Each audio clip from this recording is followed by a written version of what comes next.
Assalamualaikum warahmatullahi wabarakatuh. Apa kabarnya anak-anak kelas 4? Semoga dalam keadaan sehat ya. Hari ini kita akan belajar tentang jenis-jenis cerita fiksi. Nah, anak-anak ibu, sebelum memulai pelajaran, marilah sama-sama kita lafazkan basmalah. Bismillahirrahmanirrahim. Cerita fiksi adalah cerita yang berisi rekaan, hayalan, atau bukan berdasarkan kenyataan.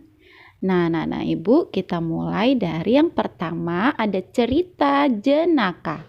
Cerita jenaka adalah cerita rakyat yang memiliki unsur jenaka atau lucu yang membuat orang tertawa ketika membaca atau mendengarkannya.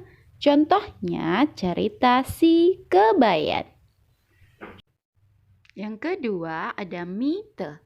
Adalah cerita yang mempunyai latar belakang sejarah, dipercaya oleh masyarakat sebagai cerita yang benar-benar terjadi, dianggap suci, banyak mengandung hal-hal yang ajaib.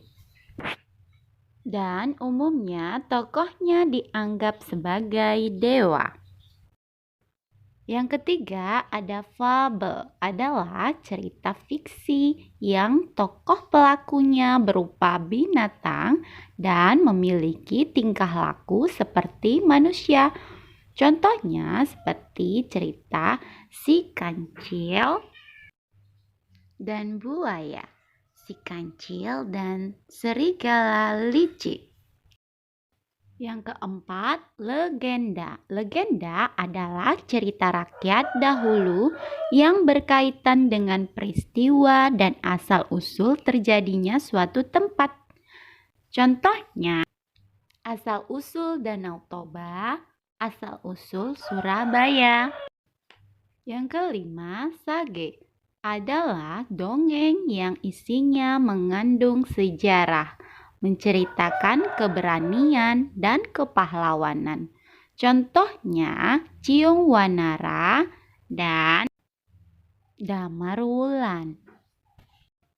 Keenam, cerpen. Cerpen atau cerita pendek merupakan jenis karya sastra dengan jalan cerita kurang dari 1000 kata. Contohnya Pelangi Buat Bunda, karya Tias.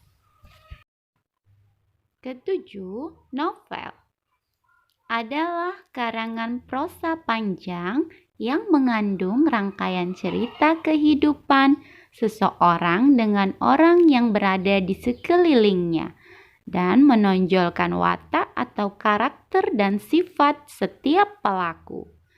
Contoh ceritanya Hafalan Sholat Delisa, karya Terelie. Nah, ibu kerjakan tugas di LKS-nya ya. Sekian pembelajaran hari ini. Kita ucapkan hamdalah, alhamdulillahirabbil alamin. Semoga bermanfaat. Wassalamualaikum warahmatullahi wabarakatuh.